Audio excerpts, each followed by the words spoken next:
ప్రపంచవ్యాప్తంగా సంచలనం సృష్టించిన ఎఫ్స్టీన్ ఫైల్స్ కుంభకోణం కేసులో కీలక పరిణామం చోటు చేసుకుంది.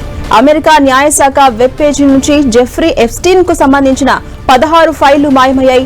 వాటిలో దేశాధ్యక్షుడు ట్రంప్ కనిపిస్తున్న ఫోటో కూడా ఉన్నట్లు తెలుస్తోంది. అమెరికా రాజకీయాల్లో కుదిపేస్తున్న ఎప్స్టీన్ ఫైల్స్ లో ప్రస్తుత అధ్యక్షుడు ట్రంప్ తో పాటు మాజీ అధ్యక్షుడు బిల్ క్లింటన్ ఫోటోలు కూడా బయటకొచ్చాయి. అమెరికా చరిత్రలోనే అతి పెద్దదిగా భావిస్తున్న ఈ లైంగిక కుంభకోణం సూత్రధారి జెఫ్రీ ఎప్స్టీన్ తో ఆ దేశ రాజకీయ వ్యాపార ప్రముఖులు సెలబ్రిటీస్ కు ఉన్న సంబంధాలను వెల్లడి చేసే 6 లక్షల పేజీల డాక్యుమెంట్స్ ను అమెరికా న్యాయశాఖ శుక్రవారం విడుదల చేసింది.